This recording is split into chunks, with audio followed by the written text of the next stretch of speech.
Events in Havana today. President Obama speaking about the attacks this morning before delivering remarks on historic change. Our Local 10 team is in Cuba covering every aspect of the president's last day on the island. It's been a big day. Calvin Hughes joined us live from Havana now to kick off our live team coverage. Calvin. What an extraordinary day for the president and a groundbreaking trip for him. 2 days in Havana, but wrapping up after giving a speech in Old Havana and then meeting with dissidents at the American Embassy and then attending that baseball game between the Tampa Bay Rays and the Cuban national baseball team. But his wheels up right now for the president as we take you to Jose Marti International Airport at just around 4 o'clock today. The president arriving in the Beast, as they call it here on the island, with the first family and first mother-in-law. And President Castro and Bruno Rodriguez and a delegation from the Cuban government greeting the president and walking him to Air Force One. And then you can see President Castro seems to be quite fond of President Barack Obama. And boy, did it show today before Air Force One took off at 4:18. It was wheels up for the president. It seems almost choreographed because on Sunday, Air Force One landed at 4:19. But now the president is on his way to Argentina. It's about an 8-hour flight. And today, as we talked about, the president had that historic speech at the Grand Theater in Old Havana. And there he talked about extending a hand of friendship to the Cuban people. And he also called for the Castro government to loosen its economy. Let's take a look at the highlights from that speech.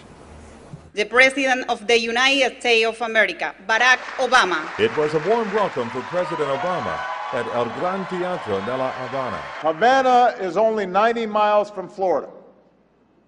But to get here, we had to travel a great distance over barriers of history and ideology, barriers of pain and separation. Obama underscored the importance of democracy in bridging that gap. And the gathered dignitaries weren't the only ones who heard the message. The speech was broadcast live across the island nation. And I've always believed in what Martin Luther King Jr. called the fierce urgency of now. We should not fear change. We should embrace it.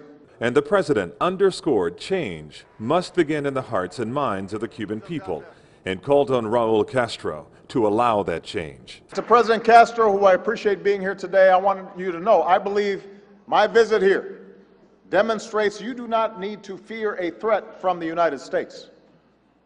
And given your commitment to Cuba's sovereignty and self-determination, I am also confident that you need not fear the different voices of the Cuban people and their capacity to speak and assemble and vote for their leaders. Following his speech, Obama met with Cuban dissidents to discuss Cuban-American policy. There are people here who have been detained, some in the past, some very recently. As I have said consistently, part of our policy with respect to engagement with Cuba is not simply me meeting with President Castro or government-to-government relations. Much of this is a matter of us being able to hear directly from the Cuban people and making sure that they have a voice and making sure that their concerns and their ideas are helping to shape U.S. policy. Now, for the most part, people had praise for the president's speech today. Even Cuban diplomats had nothing but good things to say about the president's speech.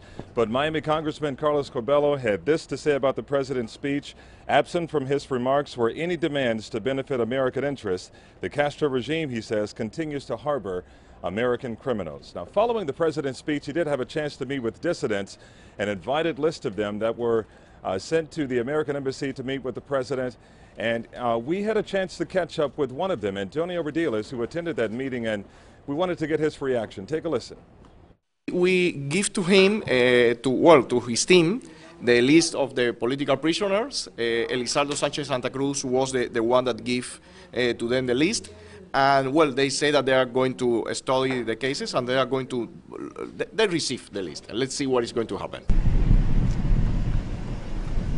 Now, we were told also that the president was able to see some of that video from this past weekend on Sunday that chaotic video and that chaotic moment when the protesters were in front of the church in the Miramar section of Havana, where those protesters, the anti-government protesters, were arrested, and they spent a few hours behind bars on Sunday. We'll have a lot more on that story coming up at 6 o'clock.